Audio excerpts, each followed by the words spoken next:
West, pop up bogeys, bullseye, 010 for 90, Angel 1 southbound, fast, 45, focus, recommend, commit to intercept. Good day, this is Sedlow, and welcome to another DCS Mission Editor tutorial. Today I'm going to talk about radio transmissions, sound to all, that type of thing.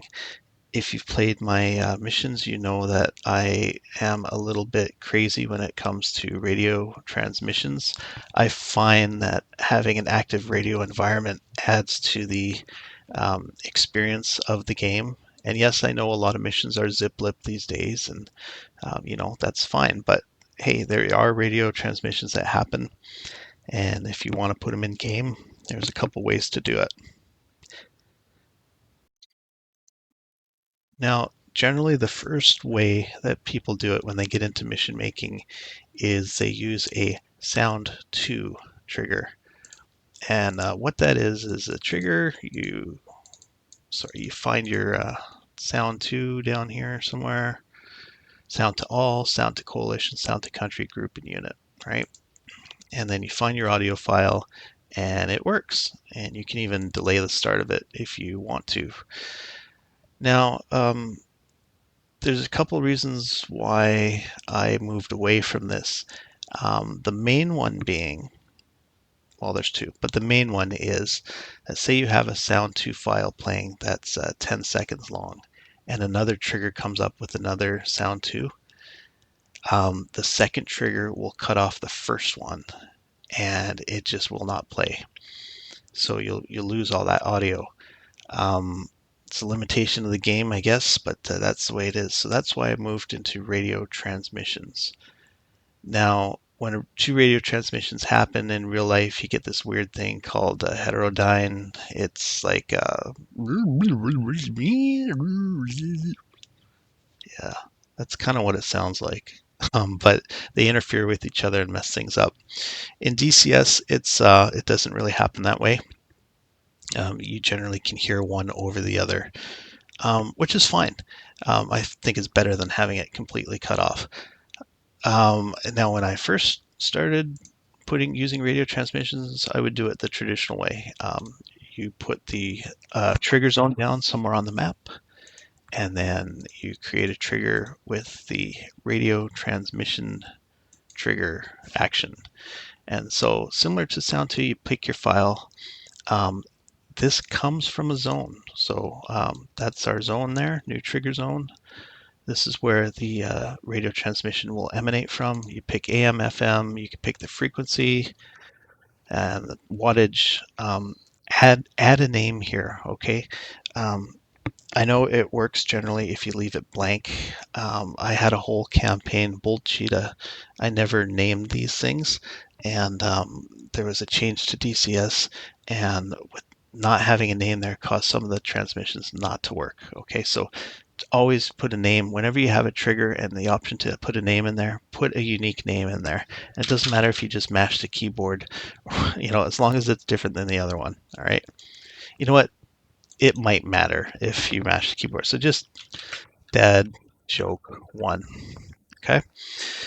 Um, some limitations to this, even though you can increase the wattage a tremendous amount, UHF and VHF radio transmissions are line of sight only. So if you have it coming from here and your aircraft is here down low, you won't hear the radio transmission.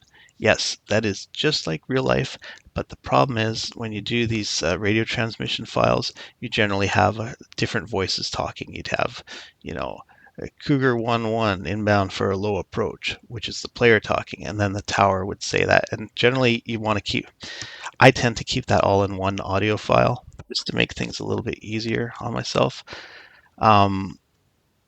If you have this sort of trigger here and line of sight, you can't even hear yourself talk, which is not right.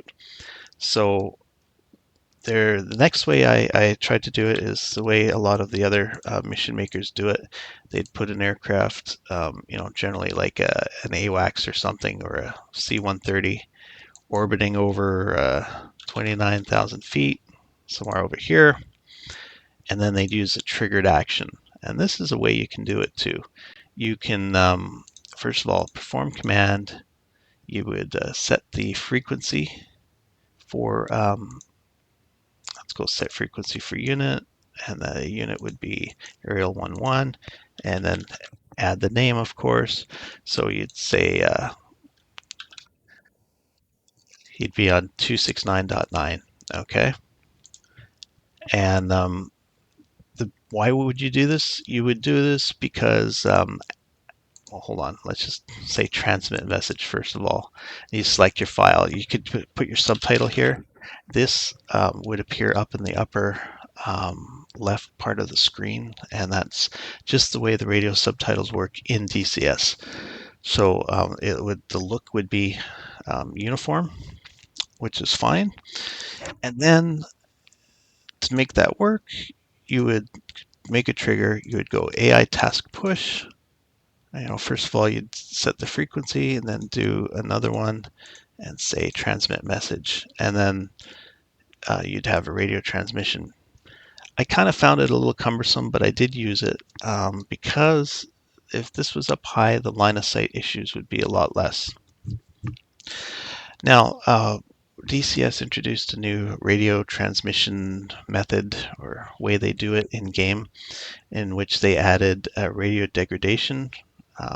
They added a more realistic line of sight blocking, but they also added radio degradation over distance. In my opinion, too much. Even if it was 80 miles away at 40,000 feet and you're here at 40,000 feet, you could barely hear the person because it was just too much degradation. So yeah, this works. Not ideal. Not ideal anymore. So what have I done now? I rely on scripting to do radio transmissions. Scripting, I still don't understand it, to be honest with you. I'm kind of a monkey see, monkey do, trial and error type of person. I just worked it until it worked. It's a lot more work. I just kind of found it was a way. But basically, I would make a transmission coming from a point where the player aircraft was at that current time. And that worked well because there was no line of sight issues. I could simulate radio degradation myself in Audacity or Reaper, whatever you like to use. I find it gave me a lot more control, but it's a lot of blah. So, and if you get one character wrong, it just doesn't work. So it was frustrating to start to do at first, but I finally did it, and now it's not a big deal for me. So, can you do it another way in DCS right now that doesn't revolve on scripting and doesn't have bad radio degradation? The answer is now yes. And it's all about the linked zones. You remember the linked zones here? Make a zone here, call it player radio zone. Doesn't matter how big it is. Put an aircraft down that your player is. Let's go with a Harrier this time. Make it a player, call it Harrier 1, Harrier 11. I'm just labeling these so it's easier for us to see. And they're going to be not on guard, 269.9, all right? And he's low level down here. Let's put this zone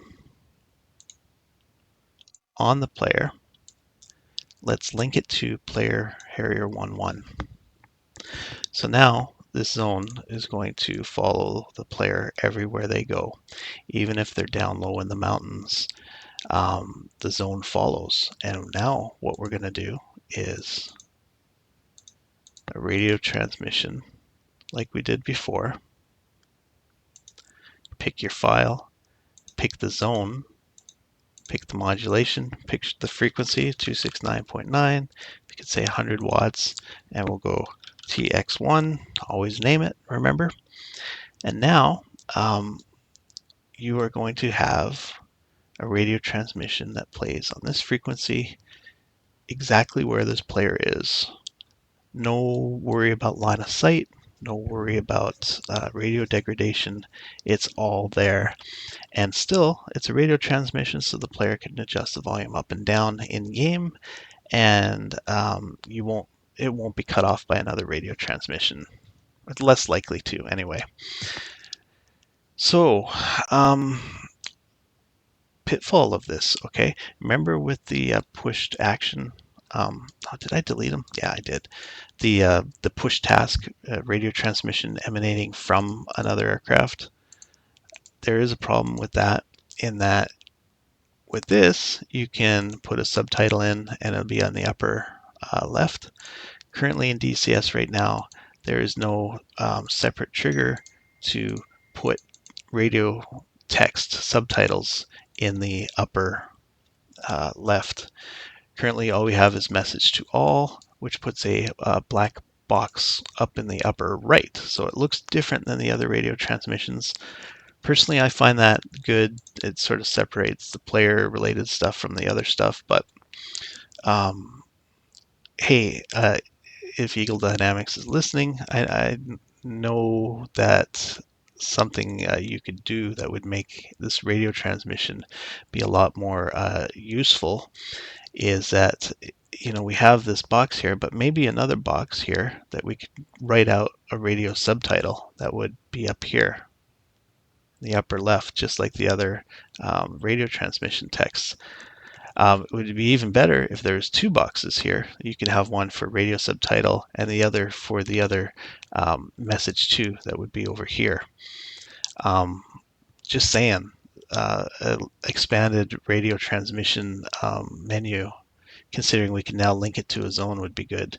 And while we're at it, instead of having to link to a zone, I mean, we could still do the zone thing, but maybe have a emanating from a unit. So you could pick the unit where this radio transmission is coming from, or even a grid location, whatever. But yeah, expand this, have pick a zone, pick a unit, pick a whatever where it comes from, and then two boxes for radio transmission text up on the upper left and one for the traditional upper right. All right, that's my request. Yeah, so it's like 4 in the morning here, and I hope I made some sense. I just thought I'd give you guys a little bit of an update as to how I use radio transmissions, how it could be done as well. Anyway, take care.